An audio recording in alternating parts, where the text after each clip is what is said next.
Hello, and welcome to episode 9 of Talking About. Actually, this week I'm really very excited with our guest because I've known him for a very long time and I've seen his growth over the years. I've seen his growth as an actor, as a director, as a writer, as anything to do with the performing arts and theatre. He has grown enormously and has become one of the major figures in the Malaysian performing arts scene. So would you please welcome Beau de Silva. Hi, Mark. Hi, Joe. Wow. Did you like that build up? Yeah, I love it. Thank You, you. you love it, do you? Yeah. Actually, everything I said is very true. Apart from you being one of the most prolific, if not the most prolific playwrights in the country, and I know you go irky every time I say that, but it's true. You can't go irky if it's true. So you have to accept the accolade. Okay, but you didn't start out very much as a playwright, No. did you? No. How did you start? I think I found out of you before you found me naturally. I think Me or me and Farida? and Farida. Yeah. Farida. It was in high school. You've got to mention Farida, otherwise she'll get very upset. She's the main you know. person. Yeah. It was in high school. I think I remember I was in Form 3, Form 4. You're making me sound very old. And of course I was in drama club at that time, and I remember reading about both of you in the newspaper, and I just had this feeling, like, what do they call that word, where you have this feeling that you are going to meet this person one day. So I had that feeling. You had a feeling. A feeling. But of course, as a young person at that time in the 90s, wanting to do something in the arts, you will feel lost, you don't know what to do. And all your friends would go to Mara, they'll go to engineering school, and I wanted to do this. I wanted to continue what I was doing as a drama student, but what to do, where to go, right? Where were you at this stage? Penang. In Penang. Penang Free School. Ah, okay. Farida's father's Yeah, school. Yes. And so what I did was I was a good son. I wanted to do what my parents wanted me to do, to get a basic degree in commerce. So You were so Malaysian. yeah. I majored in accounts and econs. Can What? you imagine, right? Accounts and economics. Economics, yeah. My goodness. Yeah, and in the final exam, statistics, I remember I sent my script to KL. And at that time, it was for a TV production, a production house. And then after that, I came to Dataran Merdeka. And that's when I didn't meet you, but I admired you both from afar. But I remember always hiding behind the pillars every time you guys, because I was scared of the both of you. So whenever you guys walked from, remember that car park past the restaurants? Yes. So yes, I would see you guys. Bangladeshi restaurant. Yes. So as you guys were walking up, they're coming. I don't want to bump to them because they don't know what to say if I see them. So I would hide behind all those pillars. And that was, of course, before I joined your acting class. And that was how I came to know the both of you. Right. Yeah. And then you joined Your acting class. Was it the first acting class? Do you remember? No, it was No? not. It was. I think you've had many classes already. But it was in the 90s. 2000, I think. Oh, 2000. 2000, Okay. Yeah. That's when I first met you. Yeah. But that's not the first time you actually became terribly passionate about theatre, though, is it? No. This is a crazy story, but I'm going to tell it now. Yeah. No, if you remember that time, Joe, it was you, Farida, then you had Instant Cafe doing their thing. Yes. Then you have Five Arts doing their thing. Yes. Then you have Mark and all the other 21-year-olds who didn't know what to do. Right. So we would go for auditions and, fail and try again. Yeah. So I remember I went for this audition. It was a Rep 21, and I auditioned for them. And That was Chris's company. Chris Ling. Yeah, Yes. and I still remember Janet Lee was the one who was taking down our names outside. The Janet Lee. The Janet My Lee, goodness. my neighbor now in Yeah. Viva. So, Yeah. so she got my name. I went in. I was terrible. And so Chris and Llewellyn, they were the one auditioning me. So they were trying to be polite, but I know I was shit, right? So I left and I took the LRT I was in LRT and I was like, I knew at the time that I was terrible, but I wanted to be in this world. So I asked myself how I want to get into this world, but I'm not good enough. And how lah, you know? So I had this stupid idea at the time at 20. So this was what I did. I came back again the next day at Dataran, but I wore my auntie's fisherman hat and I wore sunglasses and I wore a different shirt. And Janet was like, we know it's you, you know, you cannot do this, you know. So I wanted to audition again as someone else. Right. So Chris was like, I think he smelled my desperation lah. So he said, do you want to be this something important called a stage manager? So I was like, oh yeah, if it's important, I want it. So I said yes. But I actually just wanted to get in. Right. So that was my first job in at Dataran actually, doing stage managing for Harold Pinter's play. Yes. Then after it was Stories for Amah. Yeah. Yes. After that, you wrote that iconic play, Stories for Amah. Yeah. What brought about Stories for Amah? It was actually that, Joe. I mean, this young person, and I think many young people can relate to this. You come from a different state, you come to KL wanting to chase your passion and your dreams, and then coming and then feeling like you are not good enough. Because everybody was rejecting me at the time, you know. I went for Udan Dara's audition too, and you rejected me too. And I rejected you? yeah, I was shit lah, Joe. I was terrible. Okay. So I mean, I can never imagine you being shit, but anyway, go on. I was bad. I mean, so I went for I think 10 auditions, different companies, and everybody said no.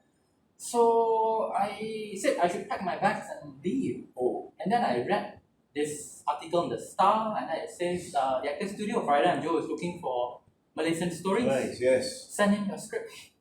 And it was so funny because, and I know this sounds like a story I made up, but I wrote that script the week before because I was just wanting to, I don't know lah, I just wanted to say something, but I don't know who to say to, so I just wrote this long thing, and at the end it was like, I want to say this to my grandmother.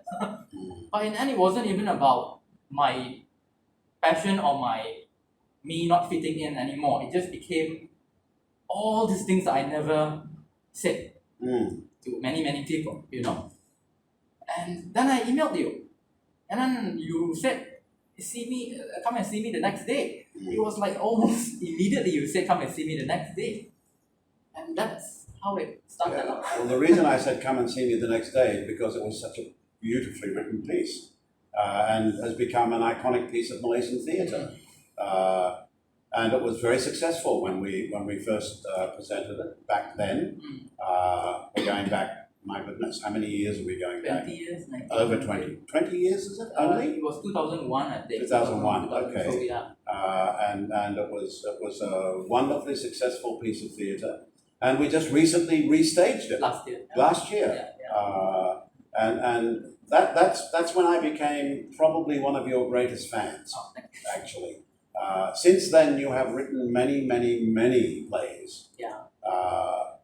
Do you have any that you feel have satisfied you more than the others? I mean, I'm sure some of them give you more satisfaction, yes? Yeah, of course, Stories for Amah, I feel that it's a piece that is not just important because we staged it, but also I think it's something that's important for my family too, because it's like, you know, some families, they have, what's the word, heirloom? Yes. So I feel like this is like my family heirloom too. And it was nominated for about 8 or 9 different categories, right? Like that, Yes. But yeah, there are many other plays which, the personal ones, you know, about my family especially. But I have to say, I think it was 2016. 2016. More recently, actually, I go through phases when, and you know this, sometimes I feel like I feel not burnt out, but sometimes I feel like I've lost it. And I think at that period, I was going through that, like, hey, you know, maybe you cannot write anymore, maybe this is not meant for you. I don't know if you have gone through periods like this. Yeah, too, brick wall. Brick wall. Yeah. Yeah, but yeah, I was going through that a lot of like, should you continue? And then I work with P4IP, and I sometimes feel the work I do with younger people, their stories sometimes are more important for me to tell, because I think in my 20s and my early 30s, I spent a lot of time me. You know, I want to talk about me. Mm. I feel like I find it very hard to do that now. Right. I don't know why, many reasons, but now I get a lot more satisfaction being just a facilitator to bring out their stories, Okay. which gives me a lot more purpose lah, I feel, you know. Yeah, so I would say all the stories I have written that you have directed to about my family and were important, but I feel recently it's me and you and Omar and all of us facilitating the voices of the young. Mm. I find more gratification doing that now as a storyteller. I always thought of the word storyteller as just me, my stories, but now I realize no, it's not just my stories I need to tell. I can tell other people's stories too. And that's very important. Yeah. Very, very. But I want to remind you of one particular play which I totally enjoyed, because I came to you with this idea of having a drag show. Oh, okay. You know? And Oh, then, yes, yeah. yeah, and I the title of it was Men in Heels. Yeah. And then you went away and thought about it, and then you came back with this heartbreaking, heart-rendering play. Yeah. About three guys. Some of them were transitioning, whatever. But that was such a wonderful piece of theatre. Yeah, that is one moment I'm very proud of, because I felt I shared it with my sisters too. Yes. But also, if you remember, Joe, that was one show that we had every night of standing ovation. Yes. And I don't know, that feeling of, I know lah, it feels very shock scenery to like a standing ovation, but I'm going to admit it, I loved that feeling at the time because I felt that I was not just there as Mark, but me as a person that I was really bearing myself on stage because growing up as a queer person, I spent many years thinking, am I this, am I that, am I someone who likes to wear a dress, am I not wanting to wear a dress. I went through a lot of that in my head. But at the moment when I was standing with Ivan and Zaf and the audience just stood up, it felt like they were all supporting us. It felt like they were all saying, it's okay to be you. Absolutely. Yeah, and that feeling of that song, Believe, it just, it made me feel very good. Brings tears to your eyes, doesn't it? Yes. Now, I was very touched by the entire production. I directed it, but I was very touched by the whole feeling of it, and the camaraderie with the three of you. Yeah. Two queer guys and one straight guy. You know, playing three queer people, which was really, it was just, it was heart-wrenching. It really was. And some of the material that came out of that you wrote, obviously you didn't get it all from yourself, did you? No. You got it from other people you interviewed or you researched? Yeah, because I think, this story that we want to tell has gone through a time of change, I believe. When I was a younger person, the word a gay person means that, I think. And then now there are so many meanings. You know, when we did the research, we learned so much too. Yes. So I think when we were researching the play, the people we talked to gave us a lot of insight. So I felt that you and the three of us, plus what's his name, Kakfi, our choreographer, we were wanting to represent this community. Yes. And I think we succeeded. Yeah, especially from the reaction that we got from the audience, and a lot of our LGBTQI community came to see that production. Yeah, the friends who came, they were they felt like their stories were at least being told. You know, so I don't know. That was one production that I felt very proud to be part of. That's enough of patting ourselves on the back, okay? But you of course, there are many other plays that you have written. I don't know. Do you know how many plays you've written? No, I've no idea. You've lost count. But I'm the sort of person, Joe, that I shouldn't be, but I don't frame them or keep them in. I should. Yeah. I don't have them at home. Okay. Well, let's move on from your playwriting to the other areas of theatre that you are involved in. Let's talk about acting. Okay, you enjoy acting. I know. This is what I feel lah. I feel I am not the best actor, and I feel that maybe acting is not my number one strength. But I really enjoy it. I really enjoy it because I feel like I am happiest because I can really just enjoy creating and being. Right. I really enjoy it, but I don't know if I'm a good actor even, but I really enjoy it. You are a good actor. Because every role I've seen you in, you have added something to that role. And I've seen you in many, many roles. So acting you enjoy, okay? That's a given, all right? Directing. Yeah. How do you feel about directing? I like directing. Well, you've directed me and I like your direction. Yes.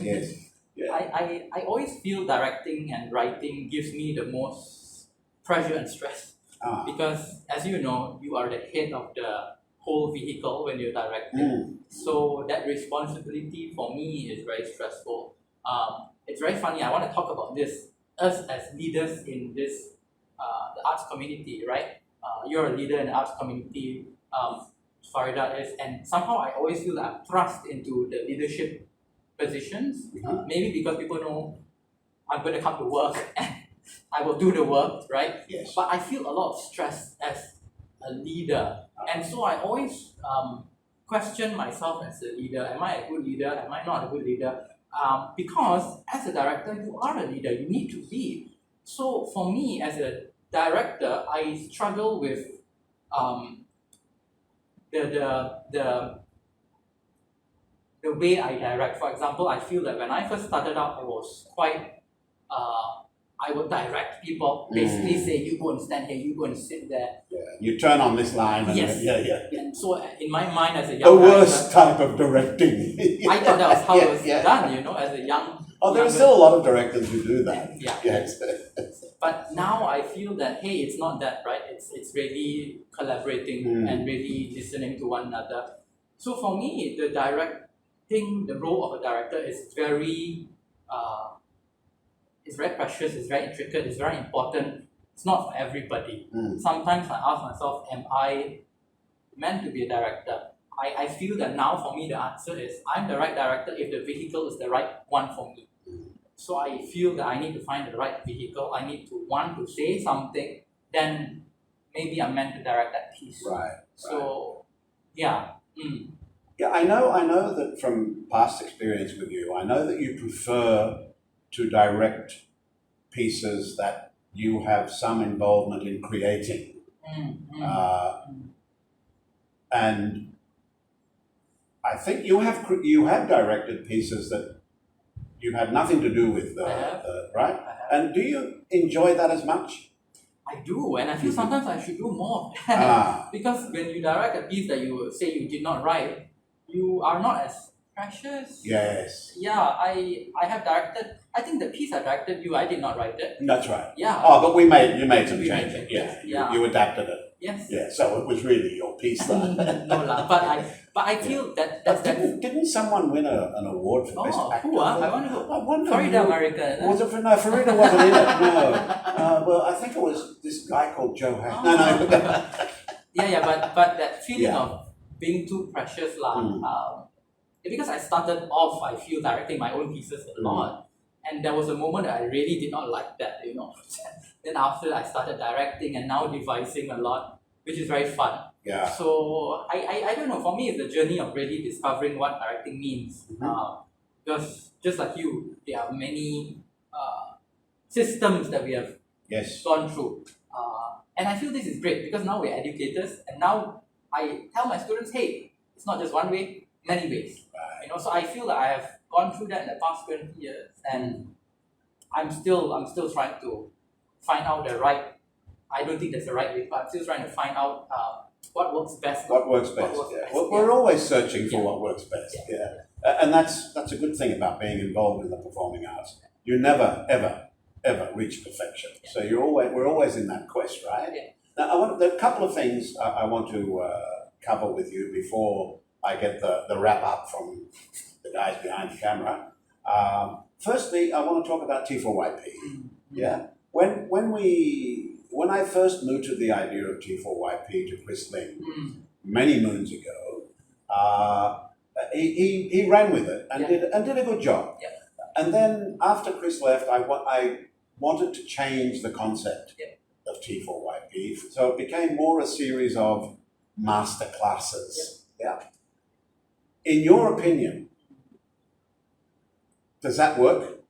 If you remember, I think we went through a year of trying it out. I felt that year was us trying it out. Yes, yes. And after that, I think we felt that, hey, these master classes work. Yes. Because I think the focus was learning, right? Yes, Focus was absolutely. learning, education. And not just doing production after production after production. Correct. But I believe also testimony to the master classes were that the students that have come out from T4YP since then have gone on to do very good work, you know, and they have become directors themselves, writers and creators themselves. So yes, so I think that idea of master classes created a new batch of performing artists. What importance would you put on T4YP in terms of the performing arts industry? I think it's really important. I go back to the start of my session just now when I mentioned to you as a 19-year-old, 20-year-old. Maybe at that time, the focus for you and Farida was not so much, you know, let's teach the young people, but maybe it was not in that way.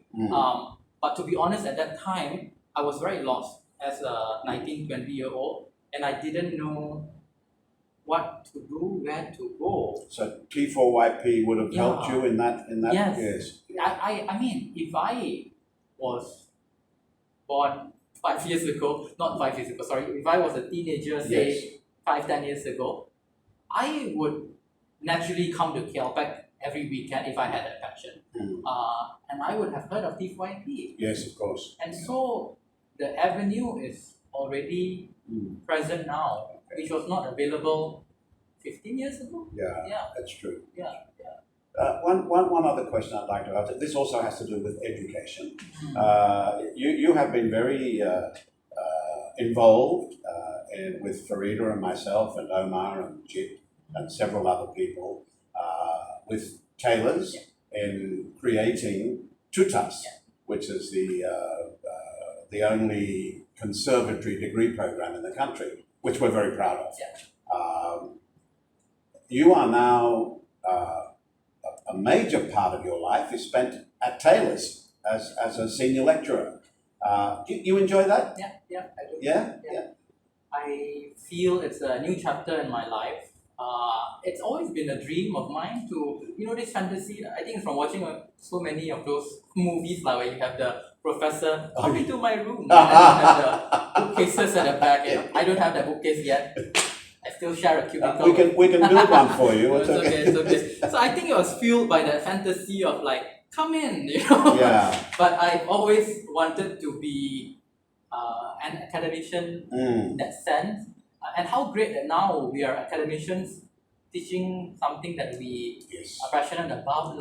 You know, I don't know, for me, being a part of, being able to impart, share, is a lifesaver. Because for me, I go through, sometimes I like to create, sometimes I get sick of creating. So at times when I feel I have nothing to create, I run to students, right? I run to, hey, now you create, and I see what you create. So I feel that being a part of TUTAS, the BPA program, it's not just for them, it's also for me, for all of us. Yes, for all of us. We all learn from it. I've been given the wind up by Kobar, so I want to ask you one final question. What would you say, or what advice can you offer young people today who want to get involved in the performing arts? I think, as I mentioned, now the avenues are all there. Just to get, come and just tell the actor studio, KLPAC, you want to do something. I started as a stage manager. I feel like, hey, if you want to be an actor or writer, director, you don't need to start as that. There's a lot of learning to be done, right? Back then, maybe the formal education is a bit difficult to get. Now you can, but there's also the other route of you working with us, working with productions backstage. So just get involved. Get involved. Mark, thank you very much. I really enjoyed talking to you today, even though I speak to you almost every day. But today's a bit different, we're scratching beneath the surface. Okay, so that's it with Mark Beau de Silva for today. Thank you very much for joining us. Keep watching, and we'll see you next time. Bye.